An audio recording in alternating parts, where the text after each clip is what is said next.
Boa tarde, tudo bem? Professor Alexandre aqui, entrando na live do Stories do Instagram. Tudo bom, Márcio? Para nossa super revisão de perguntas e respostas, ok? Dos nossos 8 temas trabalhados até o momento no nosso grupo de estudos do Telegram. Teoria e prática da hipertrofia muscular, e que vamos fazer uma revisão hoje do primeiro ao 8º tema. Eu passei desde domingo, segunda-feira, coletando perguntas no meu feed do Instagram, e eu tenho 7 perguntas cadastradas aqui, que eu acredito que nós possamos interligar os 8 temas e desenvolver a capacidade de raciocínio em relação a essas 8 temáticas. E dependendo do andamento, vou estender um pouquinho mais no final para abrir perguntas ao vivo para vocês aqui no Instagram, tá? Novamente fica o convite para seguir o meu canal no YouTube, Kessler Performance. Segundo, essa live vai ser salva no IGTV e depois postada no nosso canal do YouTube, e que o nosso grupo do Telegram constantemente é abastecido com artigos, PDFs, análises e outras temáticas interessantes para quem quer aprimorar o raciocínio em relação à teoria e prática da hipertrofia muscular na sala de musculação, tá? Já vou dar um boa tarde aqui para todo mundo que está entrando. Já fiz um cadastro das perguntas e vou encaminhar. Tem um aviãozinho aqui que vocês podem nesse momento convidar algum colega para entrar na live aqui e interagir com a gente em relação a essa temática de hoje, tá? Sim, Márcio, a live vai ficar gravada no IGTV, tá? E depois vai ser colocada no canal do YouTube, Kessler Performance. Então, revisão rápida, vamos lá, começamos. Revisão rápida em relação a que nossas 8 temáticas do primeiro ao 8º tema, todas variáveis importantes, relembrando que eu acredito que eu vou trabalhar em torno de 20 a 30 variáveis até chegar num planejamento, uma periodização de um mesociclo de 4 a 6 semanas na sala de musculação. Então, esse review é para a gente entender como elas estão interligadas, e as perguntas, eu fiz uma ordem aqui, cada pergunta, dificilmente a gente aborda uma variável apenas, tá? Então, revisando, primeiro tema, os 3 mecanismos de hipertrofia muscular. Segundo tema, falha ou não falha momentânea. Terceiro tema, cadência ou velocidade de ação muscular. Quarto tema, intervalo recuperativo, curto ou longo. Quinto tema, ação muscular isométrica, um tema muito importante. Sexto, ação muscular excêntrica. Sétimo, volume total de carga, entender essa principal variável hoje colocada pela maioria dos estudiosos e treinadores. 8º tema, vinculado ao 7º, frequência semanal. Então, as perguntas que eu vou encaminhar por ordem agora, elas interligam vários temas, tá?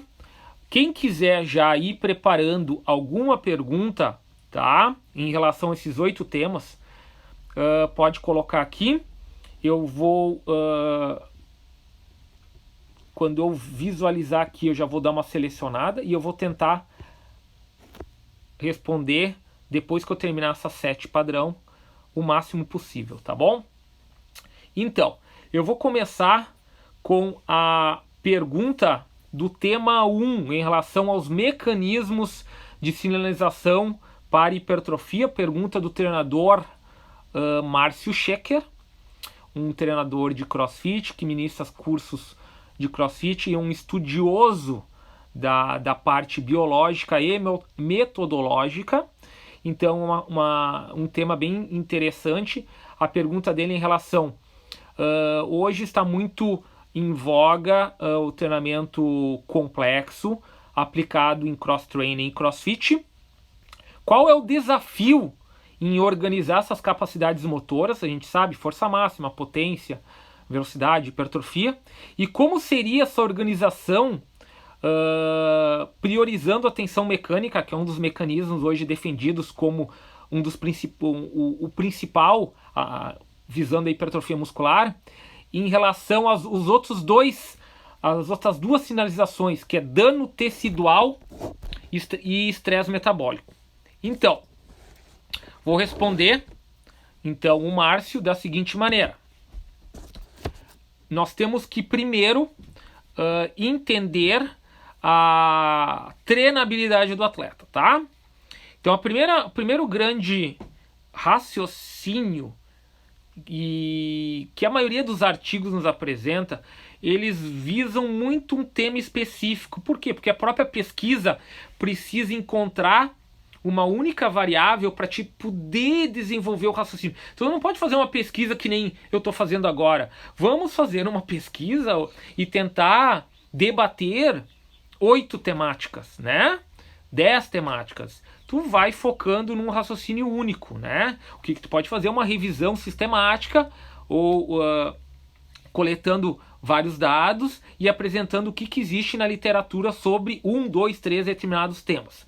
Então, sabendo que, Márcio, nós temos vários níveis de treinabilidade, que eu acho muito importante, e sabendo que um atleta iniciante tem respostas adaptativas diferente do intermediário, e com certeza o grande calcanhar de Aquiles de pegar a teoria e aplicar na prática é que pouquíssimos pesquisadores conseguem ter atletas de alta performance, nível mundial, olímpico, e submeterem eles a 8, 10, 12, 16 semanas de treinamento com certo protocolo.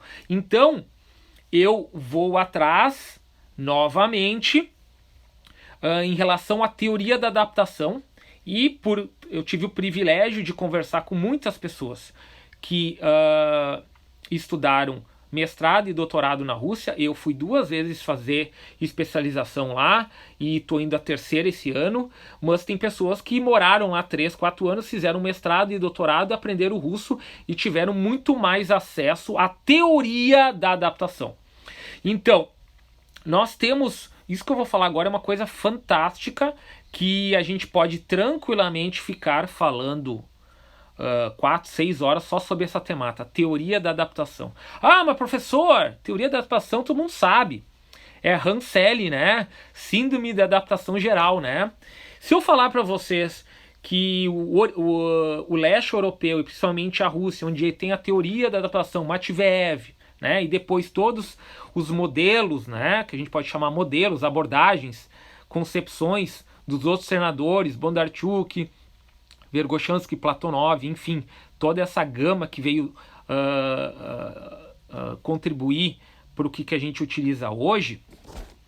Todos esses modelos, eles não seguem fielmente Hanselli. Por quê? Se for atrás de todo o embasamento de Hanselli, ele é um embasamento hormonal, ok, aplicado em animais, né, e que em patologias, né, animais, patologias e respostas hormonais.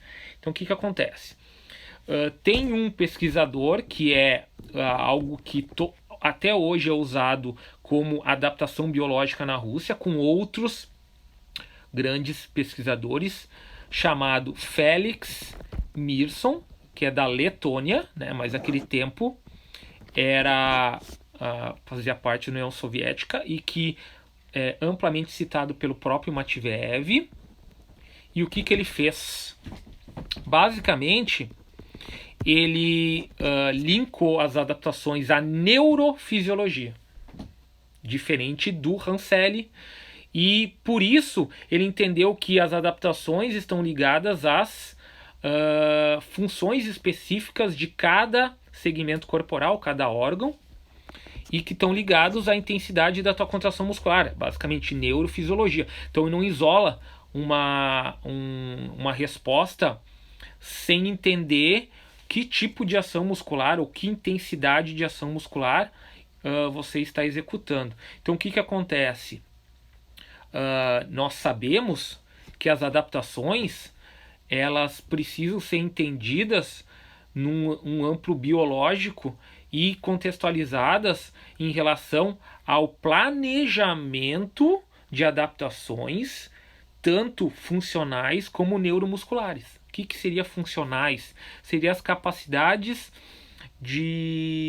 dos sistemas energéticos, né, de resistência específica de alguma coisa. O que seria neuromuscular? Seria as respostas de força, de potência, de velocidade, de coordenação, de flexibilidade, linkando o cérebro à musculatura. Então seria o que?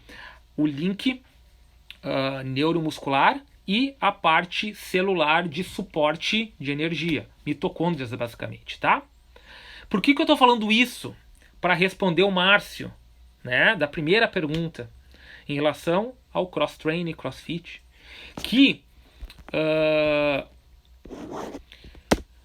a tensão mecânica e o suporte oxidativo, eles são hoje o pilar da treinabilidade em todos os esportes, e tem já muitos treinadores e literatura que colocam que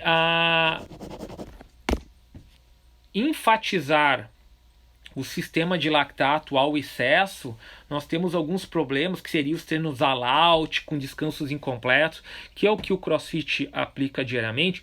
Ele tem a sua treinabilidade, ok, contudo, o excesso de acidez e a queda de pH é muito lesivo para as mitocôndrias e para a própria fibra muscular. Por isso que hoje, até na hipertrofia dos bodybuilding, a galera tá surfando mais em tensão mecânica e suporte oxidativo, e que não é saudável para o organismo. Vou deixar esse raciocínio: não é saudável a médio e longo prazo tu ficar como ênfase adaptativa o sistema do lactato. Ele é importante como um treinamento de adaptação ao ritmo do que vai ser feito os eventos, né, as provas, e dessa maneira ele tem que ser minimizado no máximo 1 ou 2 vezes por semana. E a gente começa a ver que os atletas de cross que treinam 10, 12 sessões semanais vai cair para 1 ou 2 sessões semanais, e vai maximizar num volume mais alto dos treinos neurais e dos treinos funcionais de capacidades aeróbicas para sustentar a alta potência de contração muscular, ok? Então, respondendo diretamente ao Márcio, como eu entendo, mais treinos neurais, mais treinos de suporte oxidativo, e só vai por o lactato, a tolerância ao lactato, quando tu quer criar uma interligação dos sistemas e desafiar o atleta para entender os eventos, as provas, que são, na maioria delas, em dominância de lactato. Beleza?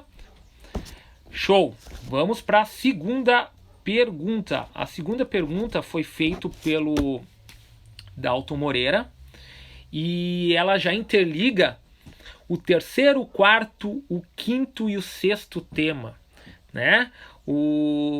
Basicamente, a pergunta dele é o seguinte: qual é a importância da técnica de execução na hipertrofia muscular e na preservação da saúde articular, ou seja, da junção músculo-tendínea? Excelente pergunta. Então a gente vai interligar o quê? O tema de técnica em relação à cadência de contração muscular, em relação a intervalo recuperativo para manter essa qualidade de técnica, e ações isométricas excêntricas. Então vamos lá. Respondendo, é o que eu venho falando muitas vezes, que um treino técnico, ele é a seleção das melhores variáveis e com suas melhores transferências, suas melhores qualidades para a contração muscular. Então a gente sabe que um dos principais gatilhos da sinalização hoje é a mecanotransdução, ou seja, tensão neural, ponto. Em cima disso, nós precisamos o máximo de tensão por unidade motora recrutada. Então, para te ter um alto recrutamento na própria série, é interessante a manutenção de movimentos com alta carga, mas que a velocidade não seja excessiva. Ou seja, em que a gente tenha alta carga com controle de movimento. E essa técnica para ter uma desaceleração adequada quando chega no final da contração para proteger a articulação. Dessa maneira, nós conseguimos fazer o quê? Nós conseguimos aumentar o tempo total de tensão da série, não tendo a necessidade de prolongar demais a série para o estresse metabólico com excesso de acúmulo de lactato. Vou dar um exemplo. Se eu quiser manter uma carga mais alta, com certeza, eu estou falando de uma série de 4 a 8 repetições máximas.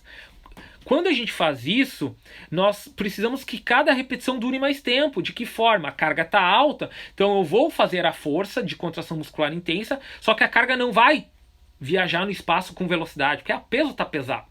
E aí eu tenho uma técnica isométrica que recruta muitas unidades motoras e eu tenho uma fase excêntrica controlada.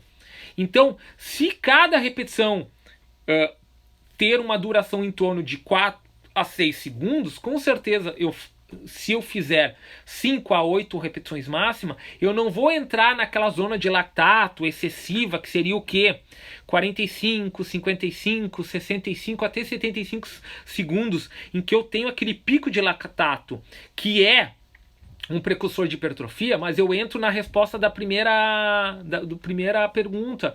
Esse excesso de acidez e queda de pH, ele é muito lesivo para a fibra muscular. Então eu tenho, por um lado, estímulo das células satélite, por outro, eu tenho um catabolismo excessivo. Então seria mais interessante eu, já no começo da série, está recrutando as fibras de contração rápida, já desde... Tudo bom, professor Renato? Quanto tempo?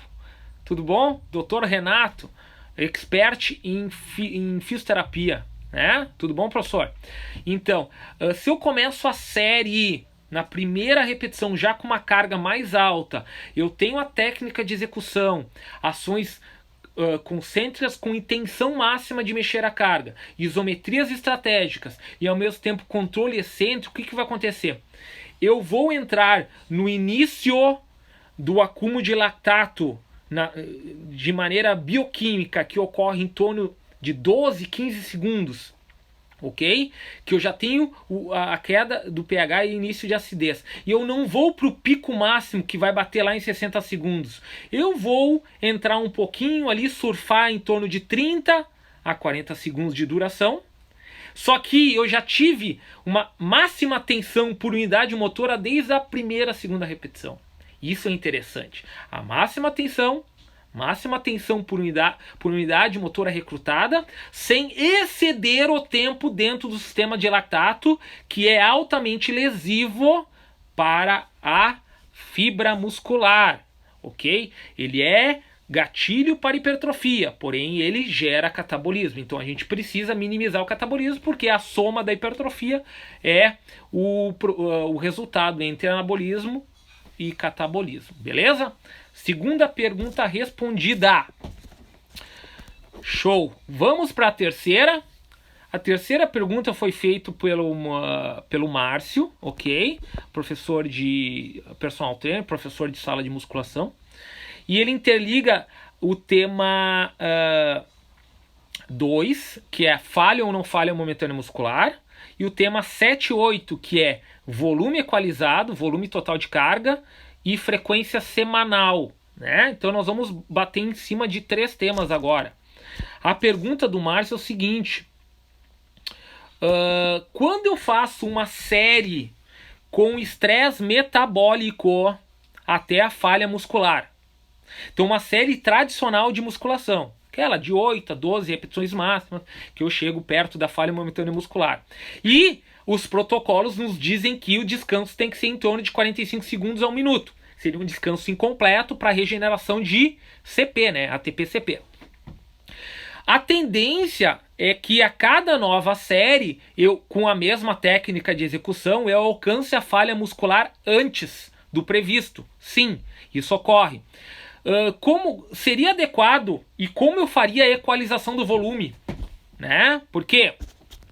Porque eu quero fazer, exemplo, 4 séries de 8 a 12 com a mesma técnica de execução. Eu não quero ter que, na primeira repetição, chegar a falha momentânea dentro do previsto e eu ter que baixar a carga para poder chegar à falha momentânea em todas as séries. O objetivo é manter a carga nas 4 séries. Então, vamos lá, resposta. Existe um dado dizendo que quando nós aplicamos descansos incompletos em séries que vão à falha momentânea muscular, dado de Charles Francis, nós temos uma queda em torno de 5 a 7% da capacidade de manter a mesma carga, ok? Então, o que eu faria? Primeiro, equalizar o volume. Como eu posso equalizar esse volume? Primeiro eu tenho que entender o que seria um volume total de treino. Basicamente, eu faria o raciocínio em relação ao seguinte: eu tenho carga, quilagem, eu tenho séries, eu tenho repetições e eu tenho exercícios para determinado grupo muscular. Ok. Então, faltou uma variável que vai diretamente à resposta da primeira e segunda resposta. Nós estamos na terceira pergunta, que é técnica de execução e tempo total de tensão. Então, se eu não tenho uma técnica de execução, ou seja, quantos segundos dura cada repetição, bem estabelecida, o que acontece? Eu não tenho controle total do volume, porque tempo total de tensão é o que hoje eu visualizo como uma das formas de eu controlar e equalizar o volume. Por isso que nós temos nos artigos, muitas vezes, artigos com diferentes conclusões e dados em relação a protocolos que são semelhantes, porque eles fazem o cálculo da quilagem, da série, das repetições e dos exercícios e dizem que equalizou o volume. Só que o que acontece? Eu preciso que todas as séries terminem com a mesma técnica de execução e que terminem mais ou menos no mesmo tempo total de segundos. Então, qual a minha sugestão simples para te fazer? Ok?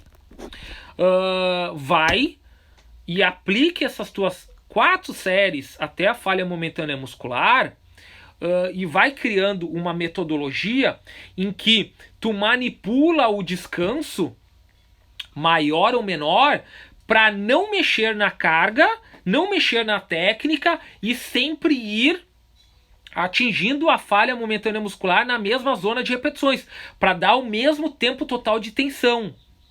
Caso você não faça, ou você vá aumentando os segundos a cada série de recuperação. Exemplo, se na primeira série eu trabalho com 1 minuto de descanso e eu sei que na segunda série eu já chego muito perto de ter que fazer menos repetições, na transição da segunda para a terceira série eu vou dar 1,5 minutos e quem sabe na última eu vou dar 2 minutos. Aí eu mantenho a mesma técnica e mantenho o mesmo tempo total de tensão e com certeza eu mantive o mesmo volume que eu planejei para essa musculatura dentro do dia da semana e dentro da frequência semanal. Isso que eu entendo como equalizar volume, beleza? Show de bola. Deixa eu dar uma olhadinha aqui, galera, se tem alguma pergunta, né? Pessoal, se tiver alguma pergunta aqui, tá? Tranquilo. Quem quiser aqui interagindo, mandar um aceno, um ok para nós, tá? pode ir mandando aqui para nós irmos interagindo, tá? Já respondi 3 perguntas. Tudo bom? Físio, né? Jorge Ride, né? Tudo bom? Acho que nós estamos na mesma turma do movimento repadronizado, né? Do professor Célio, meu amigo Célio, né? Tudo bom? Enquanto eu tomo um gole de café aqui, nós vamos para a 4ª pergunta. Boa tarde, professor Renato, personal, tudo bem? Isso. Então, 4ª pergunta seria do professor Wagner Pires, colega personal que estuda bastante também hipertrofia muscular, e ele está batido basicamente no tema 7 e 8, ok? 7 e 8, que é volume e frequência. Ele me perguntou o seguinte: como eu sei no meu cliente, né? Como eu sei no meu cliente se o que é baixo, médio e alto volume? Porque a literatura, os últimos artigos 2018, 19 e 20 sobre volume, e colocaram como baixo volume semanal 9 séries, médio semanal 16 séries e altíssimo volume 24 séries, podendo chegar, e tem outro artigo que fala de 32 séries semanal. O professor Renato fez uma pergunta, deixa eu só ver aqui se eu já incluo em alguma delas. Qual o estímulo necessário para fazer a transição de 2x para 2A? Professor Renato, eu vou pedir licença para a galera. Professor, fica aí, por favor, eu vou responder agora. Essa pergunta é fantástica. Cara, essa resposta ficaria 2 horas agora. Eu ia entrar em sistema energético, bioquímica, adaptação, neurofisiologia, prescrição, alta performance e hipertrofia, tá? Mas eu vou fazer eu me empolguei agora, professor, tá? Eu vou dar um break na quarta pergunta e vou responder, porque a galera vai curtir tanta resposta. Eu vou tentar não enlouquecer tanto, tá? Mas vamos lá. Primeiro, vamos lá. Vamos entender o seguinte, ó. Fry. Quem é Fry? Steve Fry, tá? É um dos principais pesquisadores de atletas de alta elite, altíssima performance. E ele faz pesquisas com powerlifting e weightlifting, ou seja, gente que trabalha em força neural. Então, powerlifting, supino, terra e agachamento, weightlifting, snatch, clean e jerk e clean, beleza? Só para conceituar que é neural, tá? E isso é uma teoria hoje chamada overshoot phenomenon, que é uma teoria hoje que é feita em atletismo, tanto provas de altíssima velocidade como saltos e arremessos. Como o atleta pode chegar no campeonato específico com todas as fibras 2B prontas para gerarem máxima resposta, ok? Então vamos lá. Nós vamos começar o raciocínio, que é o seguinte: já é consenso, tá? E está sendo muito publicado agora, que qualquer treino, tá? Olha o que eu estou falando, galera, tá? A fibra 2x, ela não tem quase nenhuma densidade mitocondrial. Ou seja, qualquer tipo de treino de uma repetição, força neural pura, de 4 RM, força mecanotransdução, de 8 a 12, hipertrofia tracional, 30 repetições, resistência muscular local, né? Tiros, corrida, tá? Intervalados, sit, hit, elas aumentam, elas fazem a conversão de 2B X para 2A. Então diretamente não tem como nós treinarmos a fibra 2x, tá? O que a gente pode fazer? Na literatura russa tem que a gente talvez estimule a 2x, caso a gente não dê caso a gente não entre na Alguém me ligou aqui na hora, deu uma trancada. Caso a gente não tenha ressíntese de mitocôndria. Então seria a partir da segunda repetição, eu já estou tendo ressíntese densidade mitocondrial. Então, primeiro, tudo vira 2A. Então, o que a gente não pode confundir, professor? É o seguinte. A fibra, ela só tem duas características morfológicas. Ou ela é fibra de contração rápida, ou ela é fibra de contração lenta. Ponto. Ok? Metabolicamente, ela pode ter, ela pode ter característica tipo 1, lenta, tipo 2A, intermediária mista, e 2B ou 2X, que seria fibra glicolítica. Contudo, o que acontece?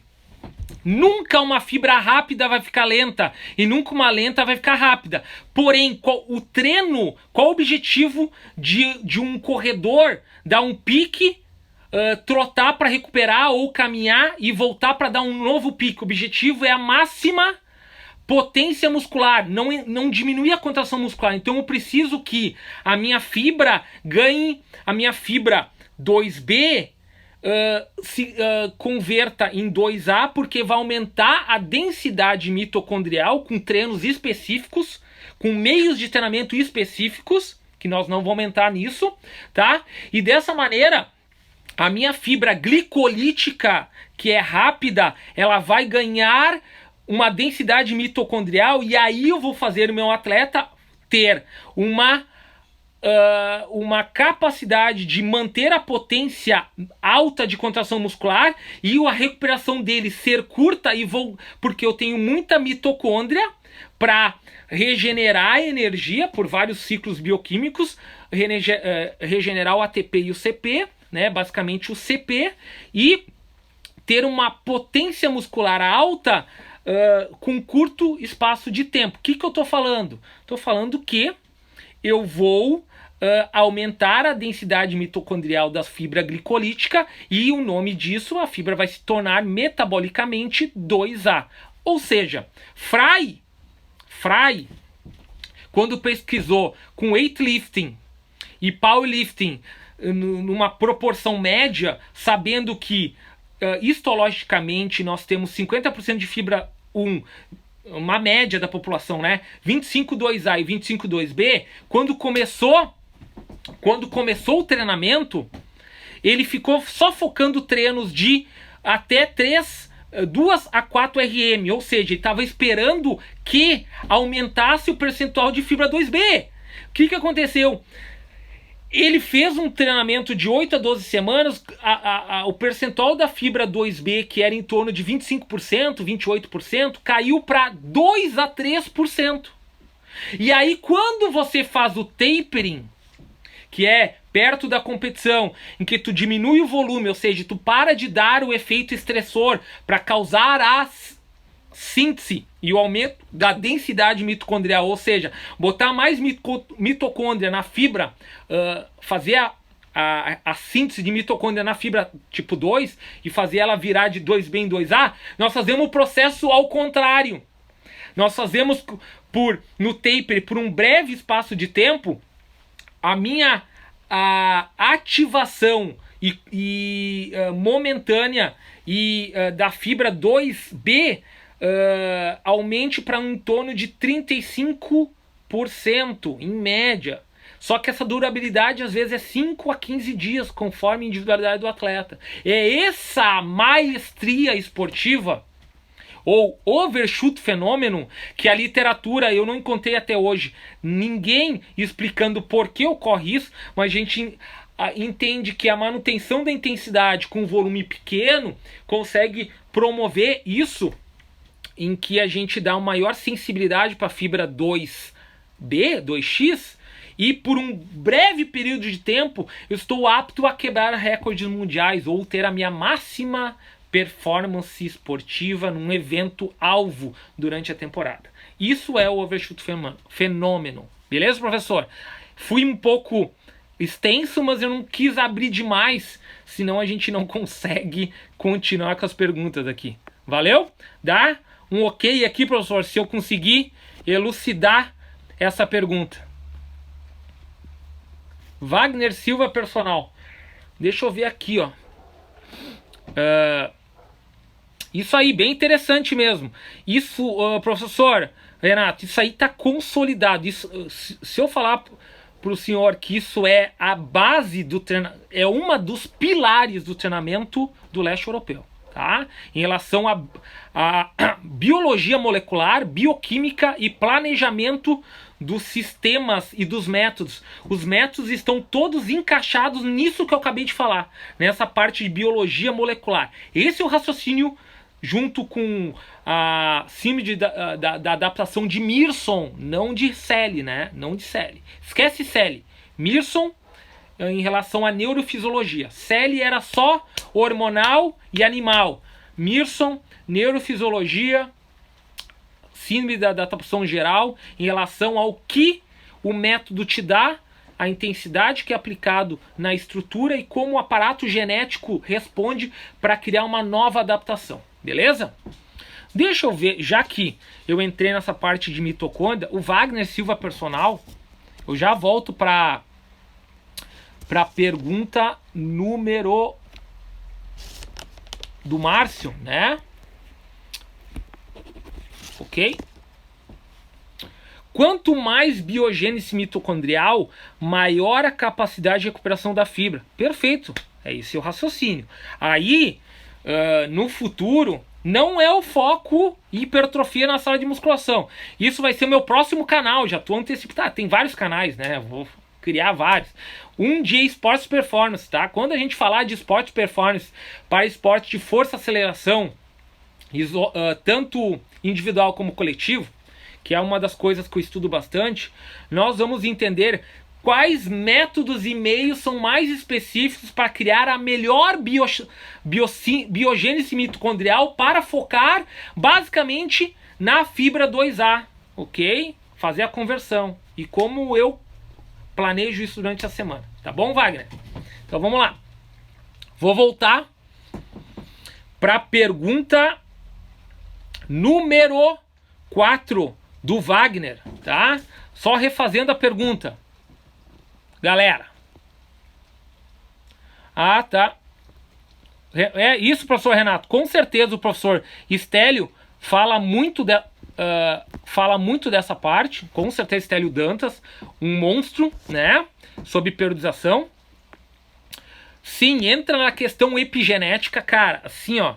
Eu e alguns colegas que fizeram mestrado e estão fazendo doutorado na Rússia, nós focamos. Eu não falo russo, mas eu incentivo eles e nós estamos trocando muitas ideias, porque eu vou estudando o que eu tenho das vezes que eu fui para a Rússia, eu vou buscando informação que está em português e em inglês, e eles estão adquirindo muitos livros e teses sobre a adaptação, o estresse, genética, epigenética. Cara, tem muita coisa sendo publicada lá e indo a fundo porque basicamente hoje performance é o que? Todo mundo entende os métodos de uma maneira geral no mundo e como manipular as fases, a manutenção dos picos, a recuperação adequada, o equilíbrio da homeostase. Cara, isso é fantástico. É estresse e adaptação, né? Então entender isso não é só teoria. Hoje é o que faz a diferença na prática, tá? Tá uma coisa...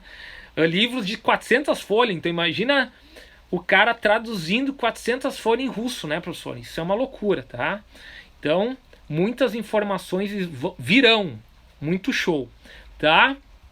Wagner ainda falou, pergunto pela minha experiência como corredor de 100 metros. Galera, isso que eu te falei é diretamente proporcional a provas de máxima potência, que seriam as velocidades de 100, 200 metros, e arremessos e saltos no atletismo. Por quê? Porque quanto mais mitocôndria tu tem, mais tu consegue manter a frequência alta de contração muscular. Pensa nisso. Ou seja, por isso que muitos artigos batem em relação a esse treino é dominância de lactato 80%. né? Uma prova de 200 a 400 metros. Enquanto, quando tu vai para a literatura do Seliuyanov, russo, um biólogo, o principal biólogo que viveu na Rússia, que faleceu 2 anos atrás, ele coloca que uma prova de 400 metros é em torno de 80% aeróbica. E aí nós vamos ter que entrar na conceituação de sistemas energéticos. E quando a gente disseca, a gente vê que sim, que a sustentação ela é aeróbica, né? Mesmo acumulando lactato, tá? Então vamos lá. Show. Renato, dos russos eu tenho os Zatsiorsky de referência, mas é biomecânica, recomendo. Sim, professor. Zatsiorsky tá, ele é o cara que ele esteve no laboratório, olha só, entre a década de 80 e 90, onde teve o Matveev, ele, até o começo de 80, fez a teoria da periodização russa, ou seja, todas as bases fundamentais são usadas até hoje, porque ela é embasada na adaptação, né? Tanto pedagógica como biológica. Por isso que ele citava muito Mearson, que é biológico, né?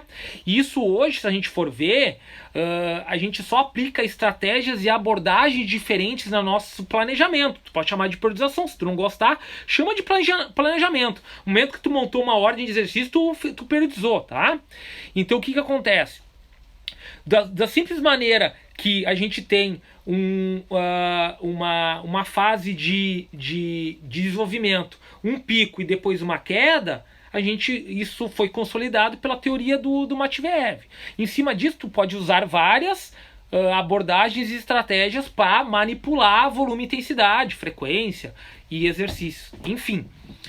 E na década de 80 até 90 e depois, no principal laboratório da Universidade Estatal de Moscou, onde se fazia as pesquisas e se treinava os principais esportes, tanto os treinadores como os atletas da Rússia, nós tínhamos 3 pessoas trabalhando no laboratório.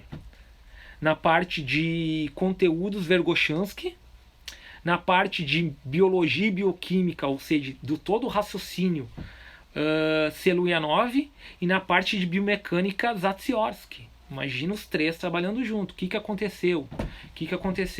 Quando no início de 90 teve a queda, teve a perestroika e a queda do comunismo, Zatsiorsky foi para os Estados Unidos e hoje trabalha como uma das referências de biomecânica no Comitê Olímpico Americano, Zatsiorsky. E Vergoshansky foi para a Itália, e tudo que a Itália melhorou na sua qualidade de força, conversão, resistência especial, tem muito do Vergoshansky nos vários esportes de força-velocidade, cito tênis, esgrima, esportes de coletivos, né? E Seliuyanov ficou lá, ele no laboratório, na Rússia, dominando toda essa parte biológica. E aí vieram outros biomecânicos e outros professores de planejamento de modelos de abordagens e estratégias de periodização, ok? Então, tem muito cara louco para nós estudarmos, tá? Show? Vamos lá! Voltando, agora eu vou conseguir. Quarta pergunta. Só refazendo, Wagner perguntou sobre volume total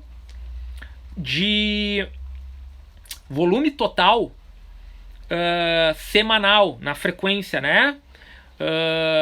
Dentro da sala de musculação. 9 seria baixo volume, 16 médio e 24 alguns artigos publicados pelo colega Brigato, 2019, pesquisador, publicou junto com o Schoenfield, 32 séries.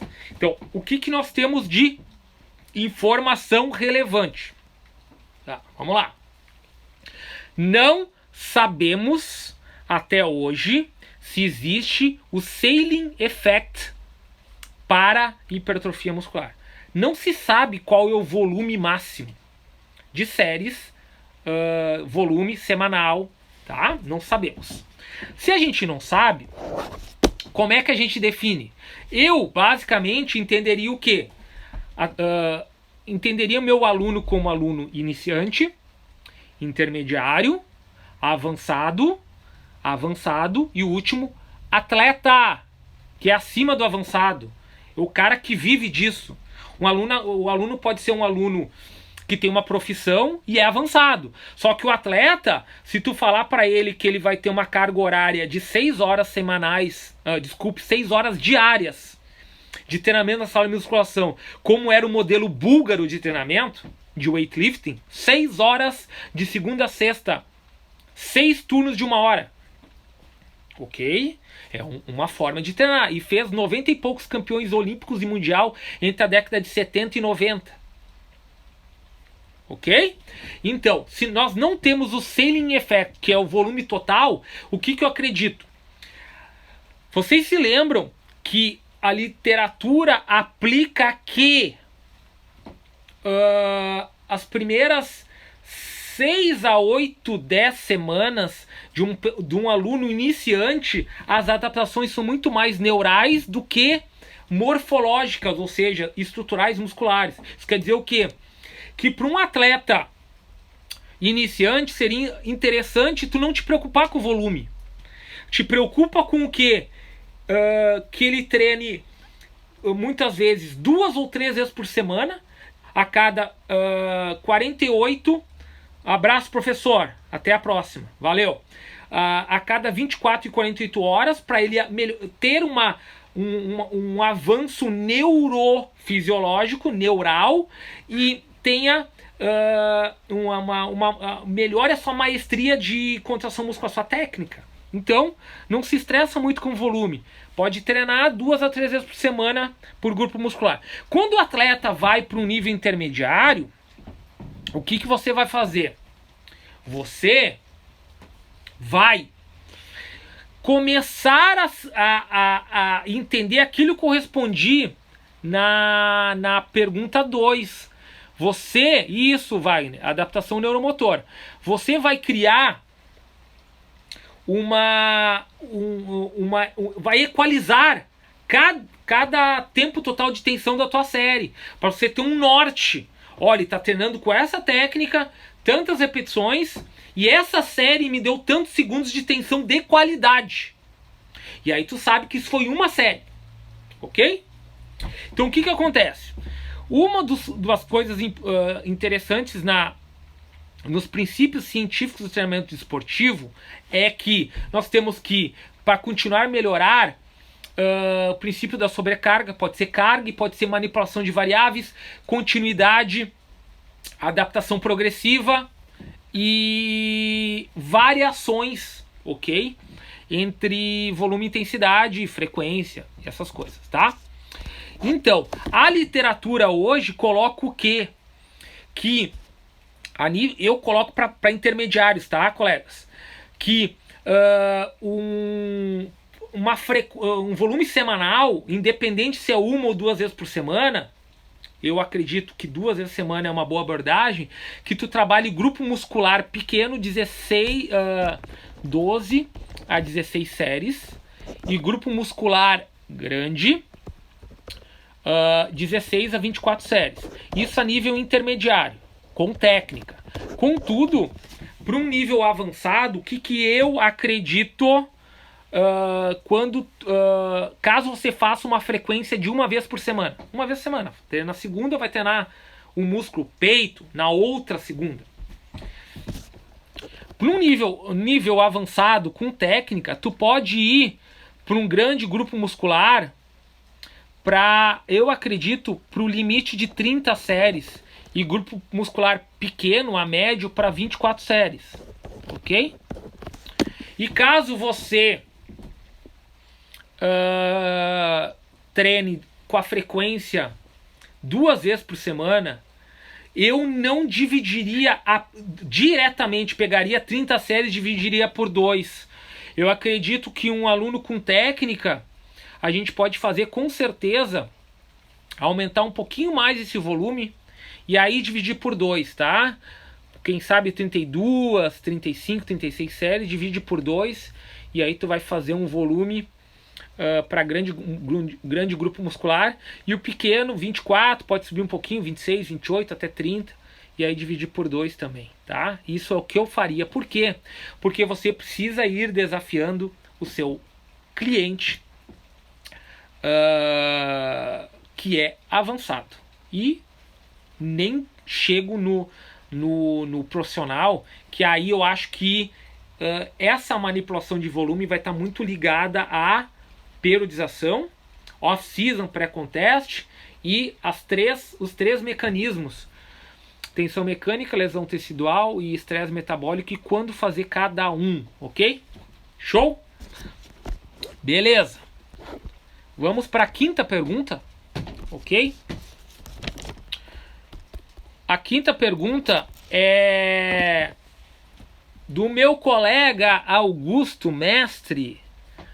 Redua, mestre em treinamento desportivo de alta performance pela Universidade Estatal de Moscou, ok? A pergunta dele é o seguinte: ela vem ao encontro dessa pergunta que eu acabei de responder, e ela é o 8º tema, é sobre frequência semanal. Ele me pergunta: num atleta de nível intermediário, com frequência semanal de 3 vezes por semana, como você organizaria 4 semanas de treinamento, um mesociclo de 4 semanas? Para um atleta intermediário querendo virar avançado, como você organizaria o treinamento? Eu sempre penso que eu preciso saber escolher qual tipo de estímulo dos 3 mecanismos eu priorizo, e qual tipo de estímulo eu acredito que dê mais resultados a nível de hipertrofia e síntese, e com menos efeitos catabólicos deletérios para a articulação e para a própria musculatura, e a nível hormonal também. Então a primeira coisa que eu falo para o Augusto é que eu pensaria não num mesociclo de 4 semanas, de 6. Primeira coisa, pensem em 6 semanas. Por quê? Porque a gente pode transitar, ok? Eu gosto de dividir em 2 tipos de sinalização. Eu coloco primeiro a sinalização de tensão neural com entrada em estresse metabólico, não demasiado, mas eu entro no estresse metabólico, que eu vou passar de 12 a 15 segundos de série. Vai ter estresse metabólico, ok? E eu coloco numa outra família o treino puramente glicolítico com acúmulo máximo de lactato, que seriam as séries de 40 a 90 segundos de duração, tanto contínuos como fracionados, beleza? Eu particularmente gosto de, em 6 semanas, trabalhar com 2 a 3 semanas com o primeiro exemplo que eu dei, mecanotransdução com estresse metabólico, e uma semana que seria aquela semana com um maior volume de treino, que geraria um maior acúmulo de lactato e que teria a maior intensidade fisiológica no organismo, e dessa maneira causaria um impacto gigantesco em todo o nosso sistema neurofisiológico. Então, Augusto, dentro de 6 semanas, eu faria um planejamento de 2 a 3 semanas, neural metabólico, e uma semana lactato máximo metabólico. E dessa maneira, eu vou escolhendo os splits, ou seja, os parcelamentos, né? Com músculo isolado, com 2 músculos num dia, com certeza eu faria nesse approach, beleza? Show! Vamos lá. Vamos ver se tem alguma pergunta interessante aqui. Galera, talvez eu já esteja chegando perto da primeira hora, tá? Eu vou querer Tenho duas perguntas legais ainda. Tem a pergunta 6 e 7, tá? Que vai ter algumas vou interligar muitas das 8 variáveis. Se cair, eu tiver que terminar a live, eu salvo no IGTV, já abro novamente para terminar as duas perguntas e também abrir para algumas perguntas agora, né? Pode largar na live aí que eu respondo, tá? Pergunta 6 do meu colega César, e ele deu um exemplo em relação a falha ou não falha momentânea muscular, tá? E tem a ver com técnica de execução também. Ele deu um exemplo do seguinte: vou criar um treino que é um chamado treino rest pause, né? Diferente do treino drop set, né? O rest pause é um treino em que eu dou um intervalo recuperativo intraset e não mexo na carga, enquanto o drop set eu dou um intervalo intraset e diminuo a carga 20%. O rest pause, o meu objetivo é eu ter uma nova fadiga muscular sem chegar à falha total. Já o drop set eu busco, porque eu vou diminuindo a carga e eu vou sustentar por mais segundos, eu vou entrar em muito lactato, eu busco a falha momentânea muscular. Então ele deu um exemplo, que foi o seguinte: eu utilizo uma carga para 4 repetições com muita técnica de execução. Essas 4 repetições duram 20 segundos. Muito bom! Já fez a técnica concêntrica, isométrica e excêntrica, né? Cada repetição durou em torno de 5 segundos, 4 repetições. A pessoa chegou num ponto de fadiga, né? Muitas vezes não chega na falha momentânea muscular, mas chega na fadiga. E aí terminou a série e quis fazer o rest pause, quis continuar a série. E eu acredito que o intervalo recuperativo, para não ter que mexer a carga, e eu conseguir fazer mais 3 a 4 repetições e aí chegar com um esforço maior, eu precisaria em torno de 15 a 20 segundos de intraset. Beleza? Sim. E aí eu faço mais 4 repetições em torno de 20 segundos. O que acontece metabolicamente? Essa é a pergunta. Em relação a esses 40 segundos de forma parcelada, né, um rest pause, híbrida, comparados a 40 segundos uma série contínua de 8 a 12 repetições. Basicamente que eu vou ter menos acúmulo de lactato, ok? Menos acúmulo de lactato. E porque esses 20 segundos, mesmo sendo breves, ele vai fazer alguma porcentagem de ressíntese de ATP-CP mais CP e vai gerar uma energia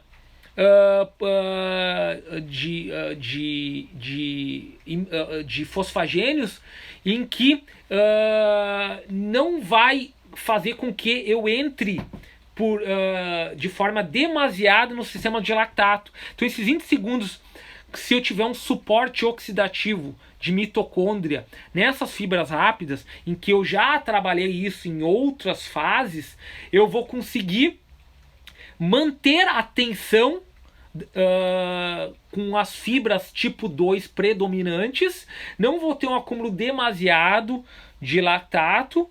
No final da série eu vou ter que parar, porque deu 4 repetições máximas, e dessa maneira eu vou ter mais sinalização de células satélites a partir da mecanotransdução e menos do acúmulo de lactato, ok? Show?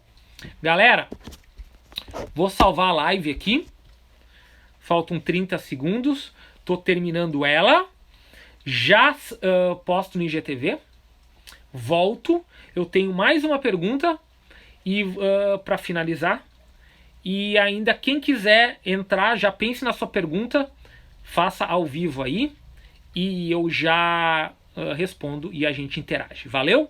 Um abraço e já estamos voltando.